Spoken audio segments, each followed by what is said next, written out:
Kamis 17 November 2022, kami menginjakkan kaki di Pemalang, Jawa Tengah. Sebuah kabupaten yang terletak di jalur Pantura antara kota Tegal dan kota Pekalongan. Ada cerita inspiratif yang mendorong kami mengunjungi Pemalang. Dari pusat kota Pemalang, kami menempuh perjalanan dengan mobil selama 1 jam.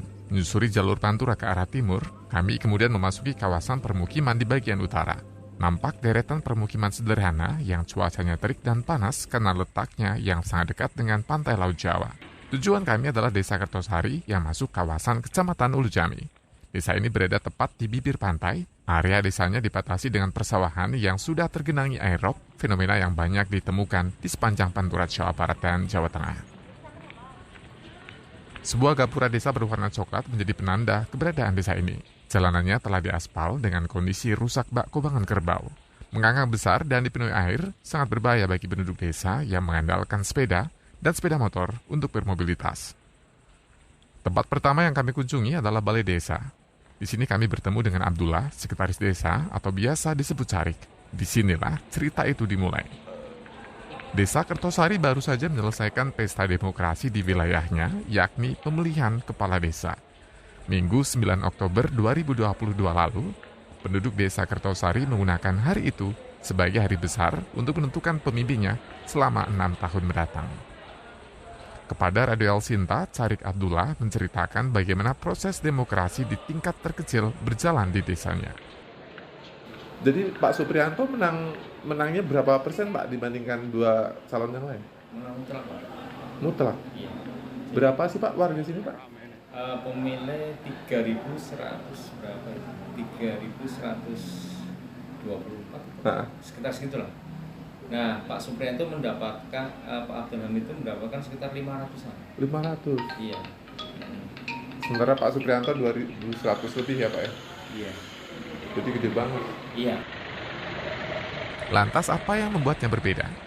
Sosok calon kepala desa nomor urut 1 yang membuat kami penasaran. Pria bernama Supriyanto ini menjadi ruang masuk penelusuran kami. Pria ini berhasil memenangi pilkades tanpa politik uang. Bahkan warganya urunan untuk menyalonkannya.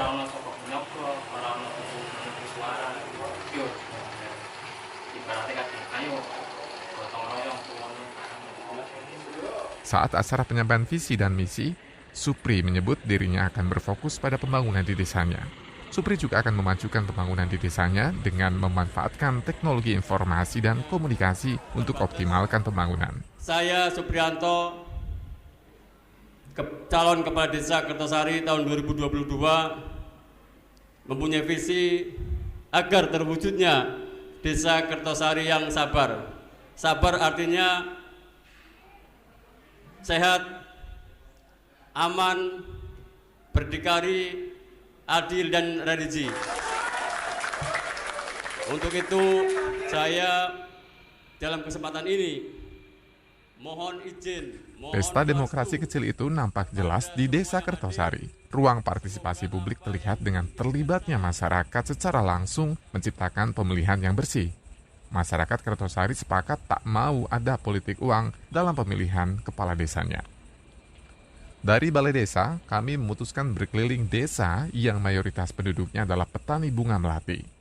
Kami berjumpa dengan Raswat, seorang petani melati yang sedang bekerja menyortir bunga melati yang akan dikirimnya ke Pasar Rawablong, Jakarta Barat. Kepada Raswat kami menanyakan pemilihan kepala desa di wilayahnya. Raswat mengaku meminta Supriyanto yang bekerja mengelola koperasi angkutan di Pasar Induk Keramat Jati itu menjadi calon kepala desa karena Supri terkenal sebagai pribadi yang jujur dan baik. Dengan urunan, ia dan warga lainnya membiayai pencalonannya dengan harapan mengubah nasib desanya. Raswat mengaku tidak puas dengan kepala desa yang lama. Raswat berharap Supriyanto mampu mengatasi masalah warga, mulai dari pembangunan infrastruktur, kemiskinan, hingga masih banyaknya pengangguran di desanya yang dulu dikenal sebagai pusat produksi bunga melati. Iya. Itu siapa? Ya warga yang nyuruh warga. Apa alasannya Pak? Kenapa warga milih Pak Bris? Dia orangnya jujur, Jujur kayak gimana? jujur, transparan, apa adanya itu. Inginnya kan dia memajukan desa ini, biar dana desa masuk buat pembangunan. Biar pembangunan. Pak, biasanya kalau pilkades itu kan katanya ada uang ya Pak? Banyak kan pakai uang. Kalau sini enggak.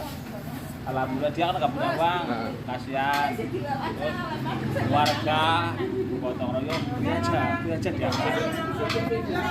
Diangkat oleh warga. Iya, pada apa bikin lontong, bikin apa, dia tuh nggak bebankan dia, nggak bebankan dia, kasihan nggak punya uang. Warga simpati pada senang, ini cocok salah satu orang yang bisa masuk ke desa ini. Benarkah ada politik uang yang terjadi di Pilkades di Desa Kertosari? Kami coba mencari warga yang mendukung calon lain. Di sini kami menjumpai Nur Said, pria yang berprofesi sebagai pedagang makanan.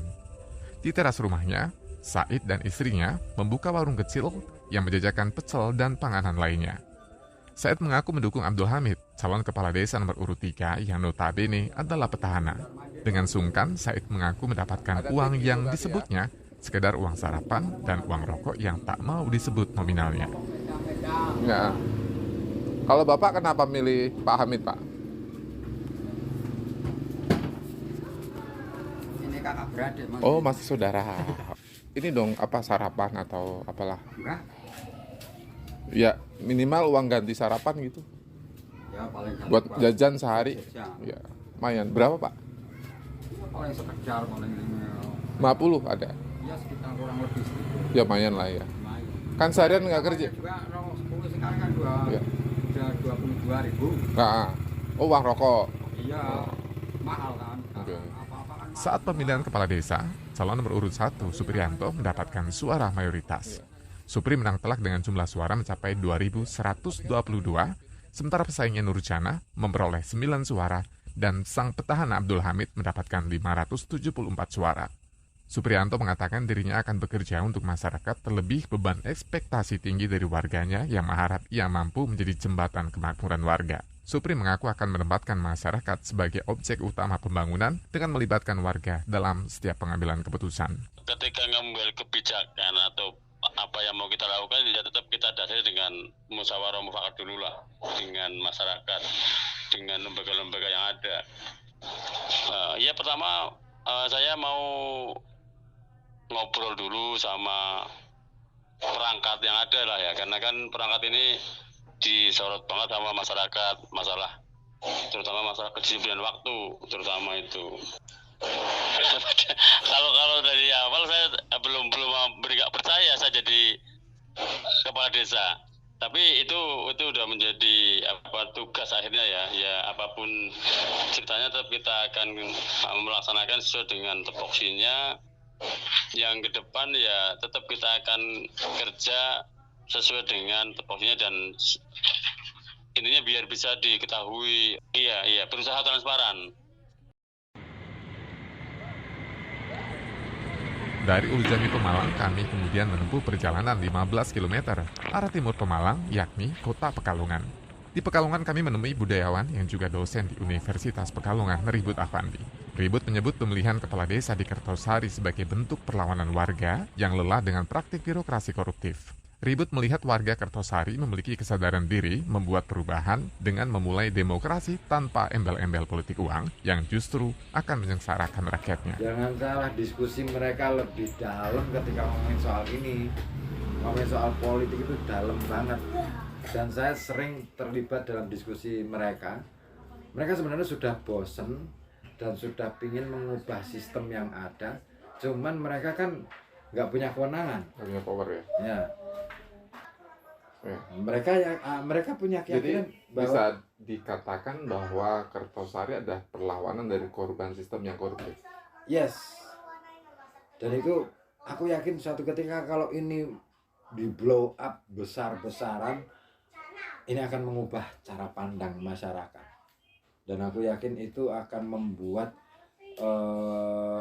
demokrasi kita, yang mau nyalon itu yang ngeluarin duit atau pengusaha tertentu yang menjadi sponsor itu yang ngeluarin duit, tapi sebisa mungkin warga itu yang iuran. Dalam catatannya, Ribut mengungkap pemilihan kepala desa selalu diwarnai dengan kontestasi elitis dan praktik politik uang, di mana mereka yang memiliki darah biru kepemimpinan dan mereka yang memiliki modal uang cenderung terpilih karena masyarakatnya yang masih bisa dibodohi.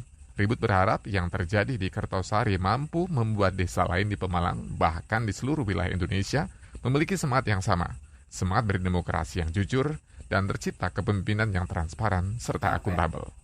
Capeknya karena semakin hari kualitas demokrasi bukannya semakin baik, tetapi semakin buruk. Nah, dengan adanya fenomena Kertosari ini, saya menduga bahwa ini angin segar. Ini harus dibaca sebagai fenomena apa? Gejala awal mungkin akan membesar menjadi sebuah perlawanan secara serentak di semua daerah. Jadi ada semangat yang harus dikobarkan dari Kertosari ke daerah lain. Banget, terutama anak muda.